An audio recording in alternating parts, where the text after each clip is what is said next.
राजधानी पटना से, जहां पर 4.5 घंटे से लालू से ईडी की पूछताछ का सिलसिला जारी है।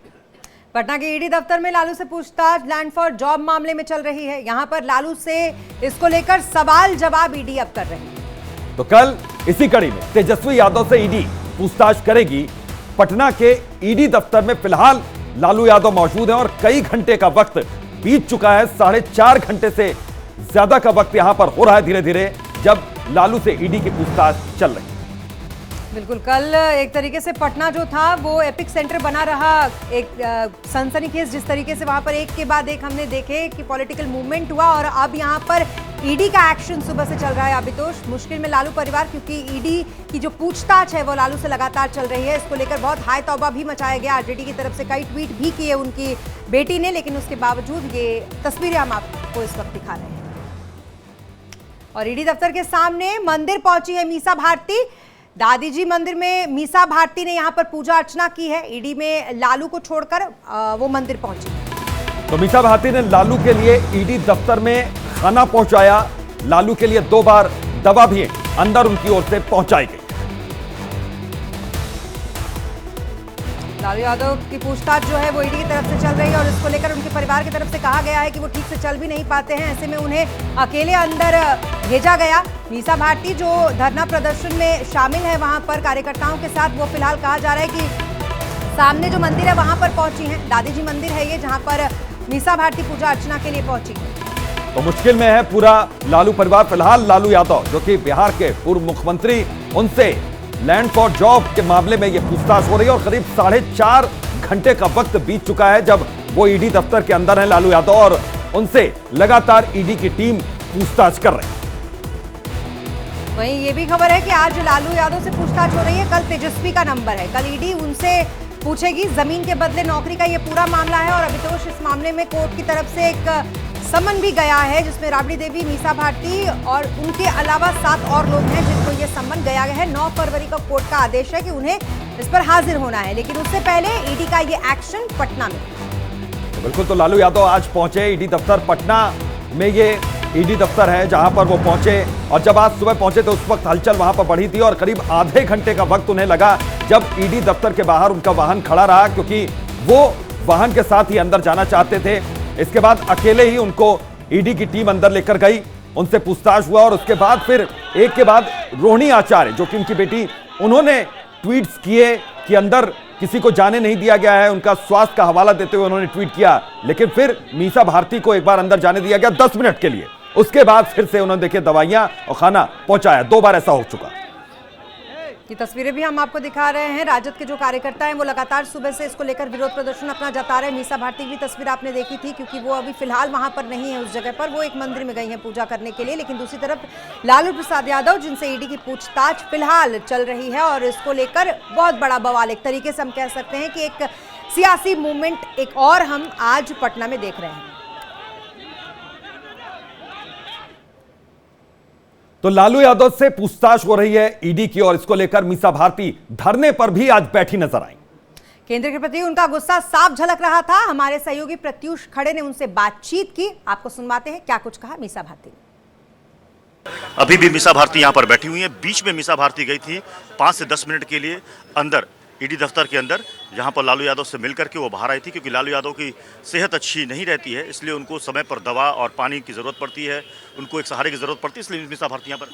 मीसा जी, कब तक यहाँ पर बैठे रहिएगा? साथ आए थे तो साथ ही जाएंगे जी। अभी तो 1.5 घंटे से ज़्यादा का वक्त हो चुका। बीच में आप 5 मिनट के लिए अंदर गई थी। बिल्कुल, उनको दवा देना होता है। ब्रेकफास्ट करके वो घर से आए थे और 1.5 घंटे के बाद उनको दवा देनी होती है। जो दवा मैंने रिक्वेस्ट किया था और उन्होंने परमिशन दिया, मैं जाके उनको दे करके आई हूँ।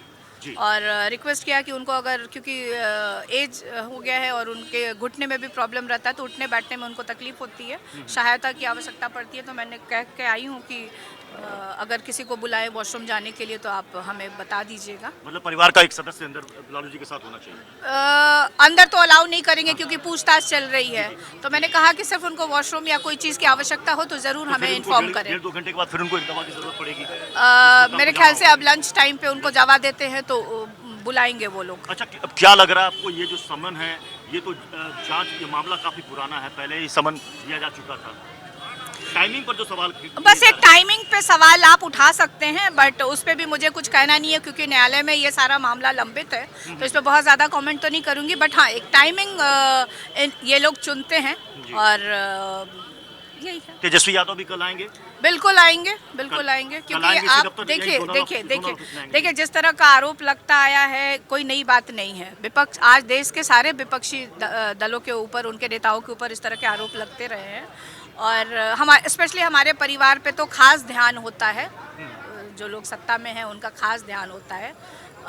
तेजस्वी जी ने एक बात कही कि खेला तो दरअसल में अब शुरू हुआ है। रोहिणी आचार्य ने एक ट्वीट किया कि लालू जी शेर हैं और हर संघर्ष का मुकाबला करने को तैयार। बिल्कुल बिल्कुल, आप 90 से लालू जी, लोग कहते हैं कि सत्ता में है, लेकिन लालू जी संघर्ष करते ही आए हैं और जब तक रहेंगे ये संघर्ष करते रहेंगे। मुझे तो मीसा भारती को आप सुन रहे थे, नाम लिए बिना बीजेपी की ओर वो इशारा कर रही थी। इस वक्त शिव पूजन हमारे साथ जुड़ चुके हैं पटना से, सीधा उनका रुख करते हैं। शिव पूजन, क्या कुछ इस वक्त हलचल वहां पर क्या चल रहा है? देखिए, इस वक्त मैं हूं ठीक लालू रबड़ी आवास के बाहर। सन्नाटा पसरा हुआ है यहाँ पर। सुबह कार्यकर्ताओं का हुजूम यहाँ देखने को मिला था, लेकिन इसके बाद कार्यकर्ता यहाँ से ईडी दफ्तर पहुँच गए और वहाँ पर ज़बरदस्त नारेबाजी। सारे लोग कह रहे हैं कि भाजपा की ये राजनीति से प्रेरित कार्रवाई है। लालू प्रसाद यादव का लगातार उस समय से पूछताछ चल ही रहा है। बीच में 2 बार मीसा भारती गई उनको दवा देने के लिए। उनकी सेहत परिवार वाले बता रहे हैं कि बहुत अच्छी नहीं है। रोहिणी आचार्य का भी ट्वीट हमने अपने दर्शकों को दिखाया। कुल मिलाकर के राजद से कह रही है कि राजनीति से प्रेरित है, लेकिन तकरीबन 50 सवालों की एक लंबी लिस्ट ईडी के पास है, जो सवाल लालू प्रसाद यादव को किए जा रहे हैं। हमें जो जानकारी मिली है कि तमाम उनके जवाब जो लालू प्रसाद दे रहे हैं उसकी वीडियोग्राफी भी हो रही है ताकि सॉलिड एविडेंस हो। ईडी के पास पुख्ता सबूत है। जो सर्कमस्टेंशियल एविडेंस की हम बात कर लें या साइंटिफिक एविडेंस की बात कर लें, पुख्ता सबूत है। 2004 से लेकर के 2009 जब लालू प्रसाद यादव रेलवे मंत्री थे, उस वक्त जमीन के बदले नौकरी के पुख्ता सबूत, बहुत सारे और कोलैबोरेटिव एविडेंस है, जिन सबको अभी फिलहाल ईडी एग्जामिन कर रही है। आगे क्या होगा ये हमें नहीं जानकारी, लेकिन बिल्कुल यहाँ पर पूछताछ फिलहाल हो रही है और कई घंटे का वक्त यहाँ पर बीत चुका है। शिवपूजन, आप बने रहिएगा हमारे साथ, आपके पास दोबारा लौटेंगे। बता दें कि उधर लालू ईडी दफ्तर पहुंचे तो आरजेडी के कार्यकर्ताओं ने आज जोरदार तरीके से हंगामा शुरू कर दिया। तो इस दौरान लालू फैमिली का भी पूरा पारा चढ़ गया। किस तरीके से चुनौती पेश की लालू के समर्थकों ने और उनके परिवार ने ईडी के सामने, इस रिपोर्ट में देखिए।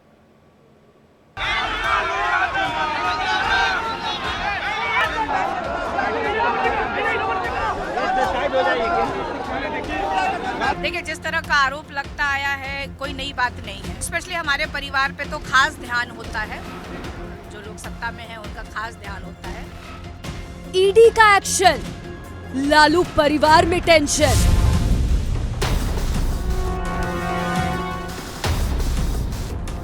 ईडी ने बुलाया, लालू को आना ही पड़ा। ईडी करे काम, आरजेडी का हंगामा बवाल।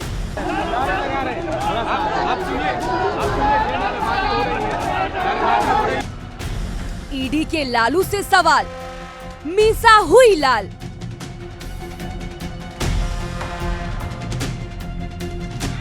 ईडी दफ्तर, गाड़ी में लालू और आरजेडी कार्यकर्ताओं का हंगामा और बवाल। लालू यादव की गाड़ी को कल सरकार गई और आज ईडी ने बुला लिया। टाइम फिक्स था, ईडी के सवालों की लिस्ट भी तैयार थी। लालू भी पहुंचे, लेकिन उनके पहुंचने से पहले ही आरजेडी कार्यकर्ताओं ने ईडी दफ्तर के बाहर अपना डेरा डाल रखा था। पटना के ईडी दफ्तर के बाहर से आरजेडी का शक्ति प्रदर्शन था।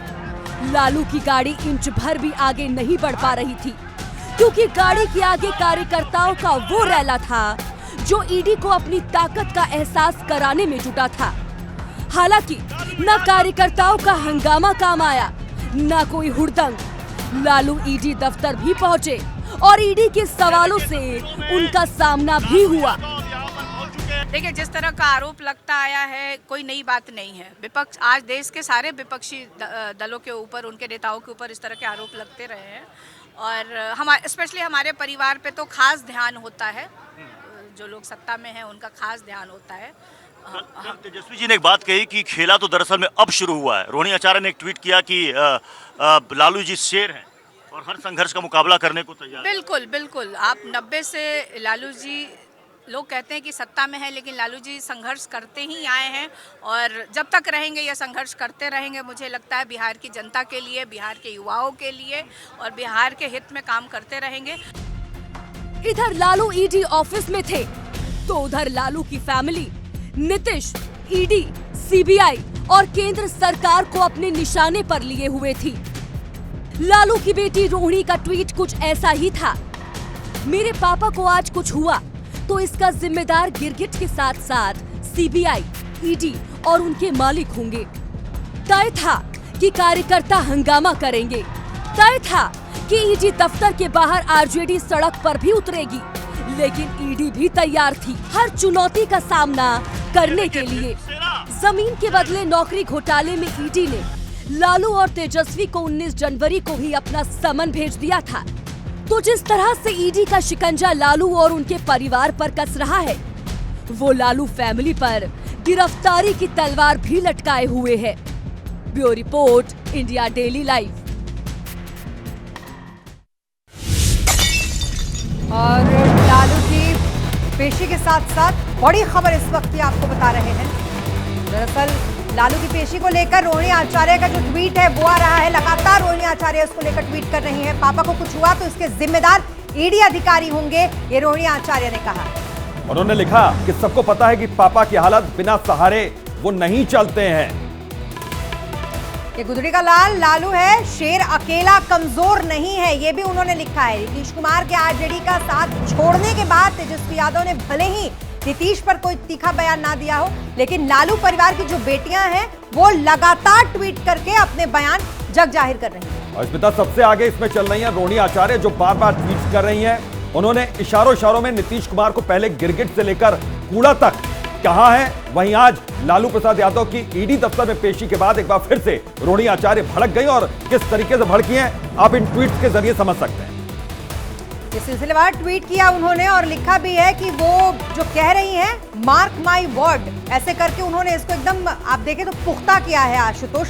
मतलब कुल मिलाकर यहाँ पर उन्होंने एक धमकी भरा ये पोस्ट किया कि अगर एक खरोच भी आया तो फिर आप देख लीजिएगा, मेरे से बुरा कोई नहीं।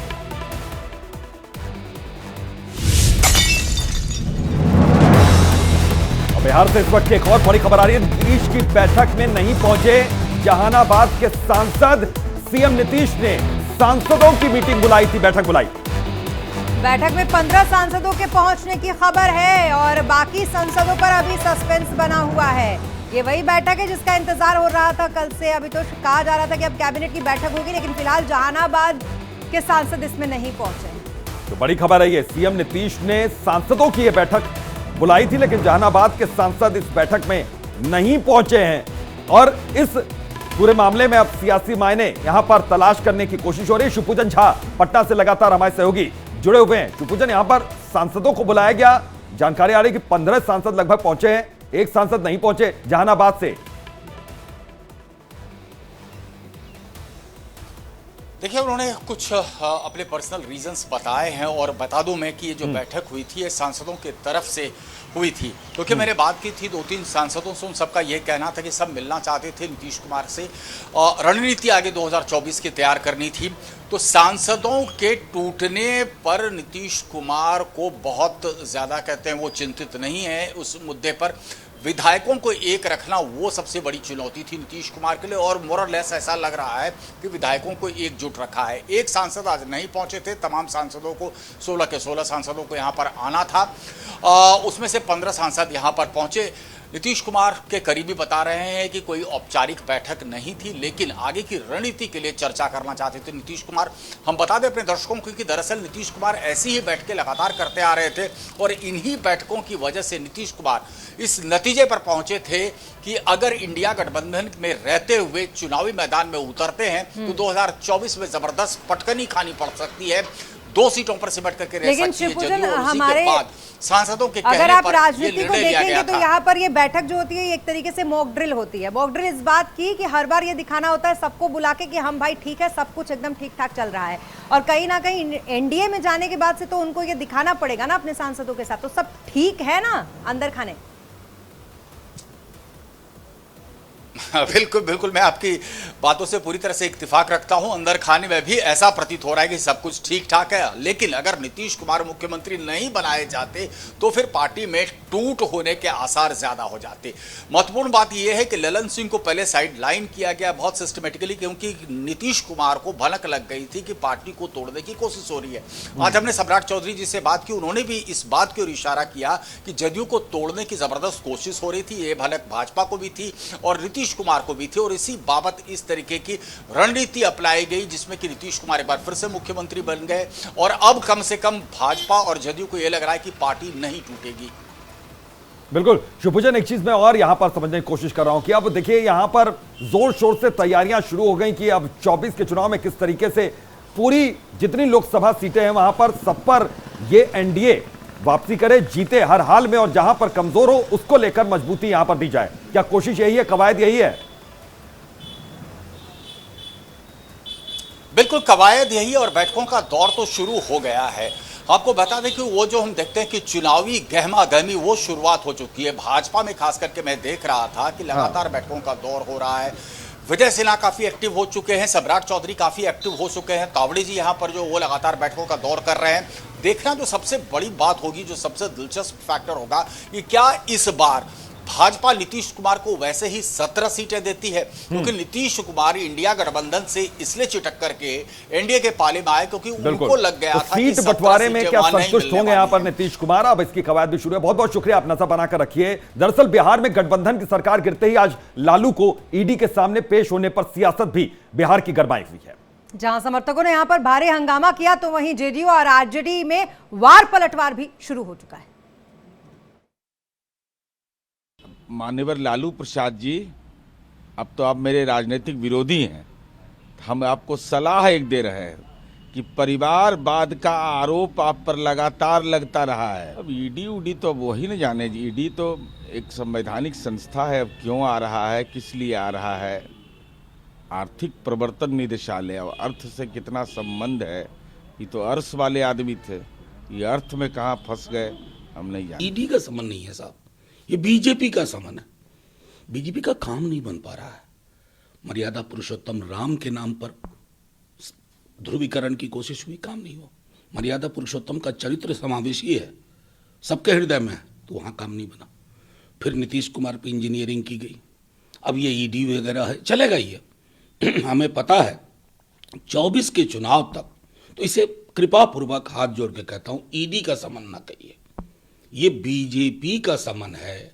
सत्ता शीर्ष के 2 लोग रात भर बैठ के यही प्लान करते हैं कि जो मजबूत ताकतें हैं उनको ईडी, आईटी, सीबीआई करते रहो। तो वार प्रतिवार शुरू हो चुका है, और इस बीच डिप्टी सीएम विजय सिन्हा का लालू पर हमला। ईडी एक संवैधानिक एजेंसी है, विजय सिन्हा ने यह कहा है।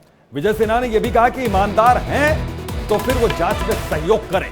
विजय सिन्हा का पूरा बयान भी हम आपको सुनाएंगे, किस तरीके से लालू यादव पर एक निशाना उन्होंने साधा। कुछ नहीं करना है, संवैधानिक संस्था अपनी काम करती है और उसका सम्मान करना चाहिए।